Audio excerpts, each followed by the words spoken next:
guys and gals, friends and pals. It's me, Craig Knitt, the basement boy.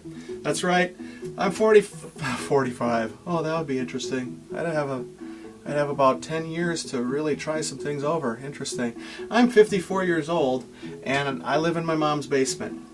And I'm doing whatever I can to make some great accomplishments, so that might not be the realism for the rest of my life. But I know there's other people out there like me, and I wanted to try to do something to inspire them, because I know that I appreciate a little bit of inspiration myself.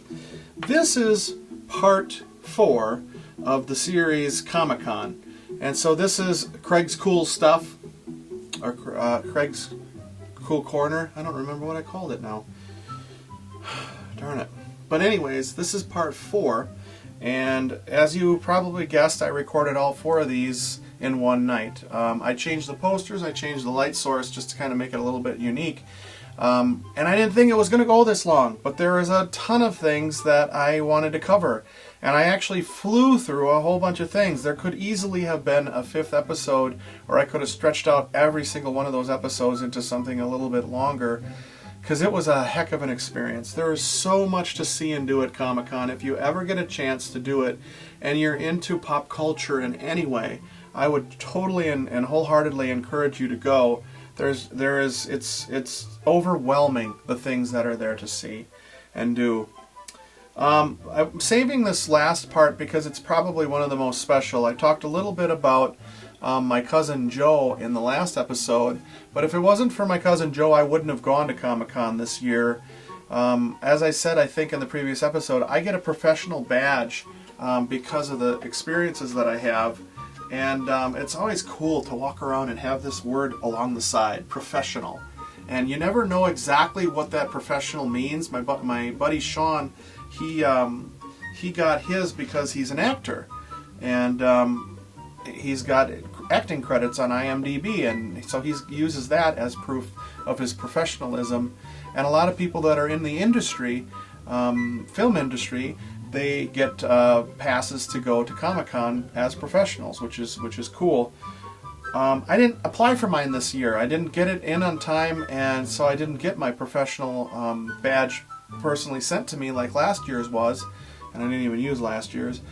But when Cousin Joe called me up and said, "Hey, I'm going to be hosting a panel at Comic-Con this year," I'm like, "What? You're what? You're hosting a panel at Comic-Con? I'm the dude in the family that should be hosting a panel at Comic-Con." But he's like, "Well, hold on. It's about travel. It's about geek travel and all the things that you can do when you're into pop culture." And I'm like, "Oh my gosh, is that cool?" So Cousin Joe was actually speaking at Comic-Con this year, and he had 4 other people that were on his panel, and they talked about all different kinds of stuff. From experiencing, one guy would go from all these different horror locations from movies and things like that and check that out, and that was his bag. It was very interesting to listen to him talk about that. And then there was a gal who talked a little bit about one of her favorite locations to visit was Deadwood. And having been to Deadwood, that was cool to hear, but she went to Deadwood during the premiere of the Deadwood movie. Wow, would that be cool to see? And then another gal talked about all the different experiences that she had, and she's traveled a lot. She's gone to Japan and London and all these different locations, but she is a huge Sherlock Holmes fan and things in that vein. So she talked a little bit about some of the opportunities that you could do on that. And then Joe, of course, talked about a lot of the places in Europe that he's gone to, specifically in Germany, but he talked about a whole bunch of other things. And I was just exceedingly proud to be sitting in the audience and hearing them talk and hearing the audience react to the things that he was saying. Just made me feel really good inside. We were at the Comic-Con Museum, which was a bit of a bummer. I think that they would have had a little bit bigger audience if they would have been at the main convention hall. But being at the Comic-Con Museum, there were some very cool exhibits that were there. So people were coming to see this Batman exhibit, and it had movie props from everywhere. And I got my picture taken with Commissioner Gordon, who wasn't even part of the exhibit. I thought for sure he was part of the exhibit, and I got my picture taken with him and the bat signal. Took a picture of Joe standing next to the Batmobile. So there's a lot of things that were there. The costumes, Mr. Freeze in particular, I thought was kind of cool. Arnold's costume. And the only they had a Batman experience there. Get this. It's a wind tunnel. So it's like an indoor skydiving wind tunnel. So it's blowing upward, and then you go up into this thing, and it's and all of a sudden you're hovering above the midair, while the guides are kind of holding you, so that the kind of keeping you from tipping over, and you're just getting a feel for it, so you know what it feels like. Then they take an insert and put it over the front of your glasses, which is VR. So you're looking at virtual reality, and you're hovering over Gotham City in a basket.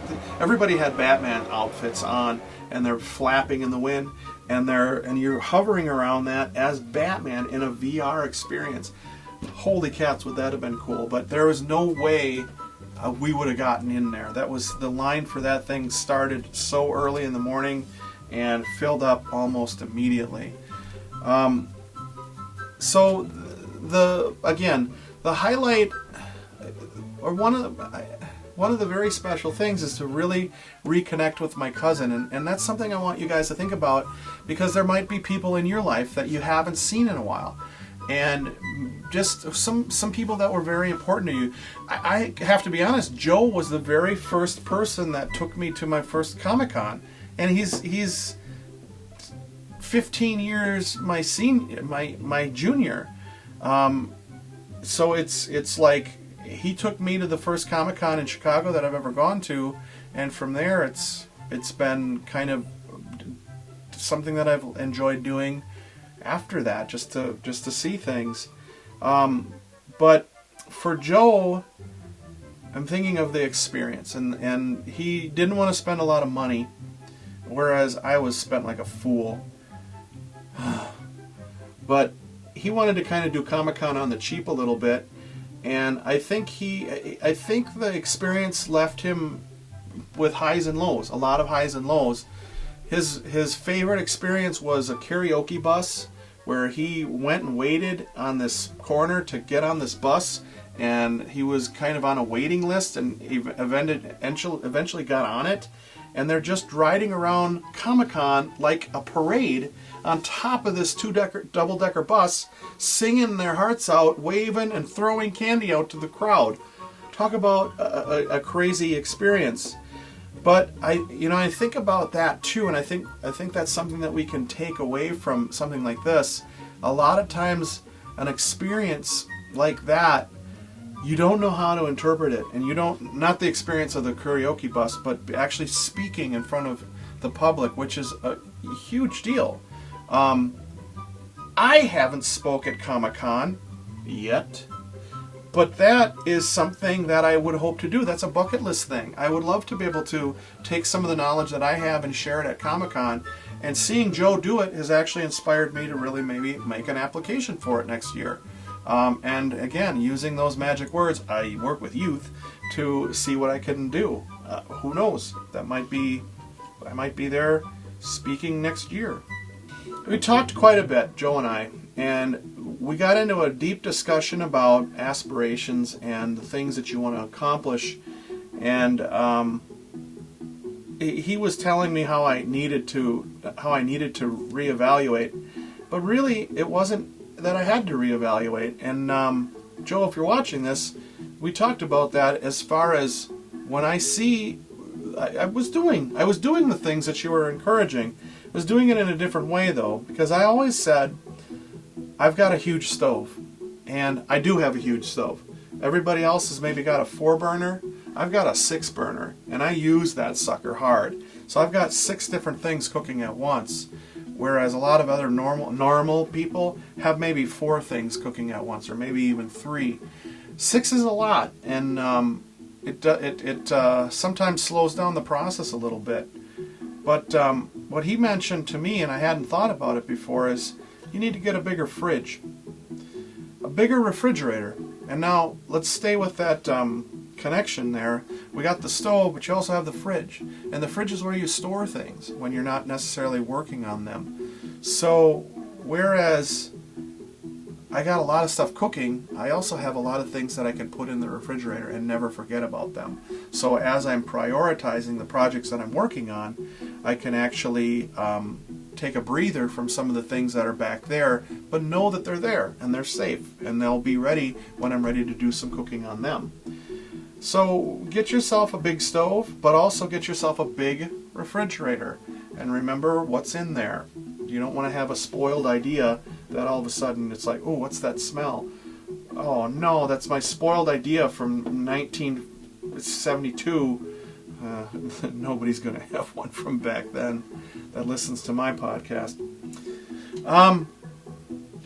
The second thing I wanted to share with you that's a big realization kind of to a degree is I'm always beating myself up about getting things done, and over the whole course of Comic-Con I made a lot of connections. I made a lot of new friends. I connected with an old buddy who all of a sudden this guy's walking past me in the Radisson, and it's like, Craig, and I'm like, what? And he's like, oh, you don't remember me? And I'm like, improv class in Chicago? And he's like, yeah. And it was a guy that I know named Mike Devine, who it's like, where did this come from? Where did you come from? This is awesome. So we reconnected to somebody that I hadn't seen in forever. The last thing I wanted to kind of share with you guys, though, is as I was meeting these people and as I was talking, I started to realize something. So it's like, what do you do? And I'd listen a lot, and then they'd ask me, well, what are some of the things you do? And as I got into the filmmaking, and as I got into the comic work, and as I got into the other artistry and writing and performing that I do, I started realizing something very important. I have a lot of accomplishments. And that's something that I think we sometimes forget, is that, yeah, there's things that we want to do, but there's also things that we've already done that deserve some recognition. And I was just a little humbled at one point where I sat back and I'm like, wow, I'm often beating myself up about the things that I'm not getting done, but I've accomplished a lot. And I want you guys to think about that when you think about your own life and your own motivations, and be kind to yourselves. And maybe I need to be kinder to myself. All right, guys, gals, friends and pals, thanks for checking out Basement Boy episode 7 already. And weirdly, I haven't put out a single one yet. But these will be coming out very soon, and this one here will be in succession. I hope you picked something up, and I hope that you are inspired to possibly go on a fun trip and do something wacky in your life. I'm Basement Boy Craig Knitt, and I'll see you very soon. Fake drawing, fake drawing, fake drawing.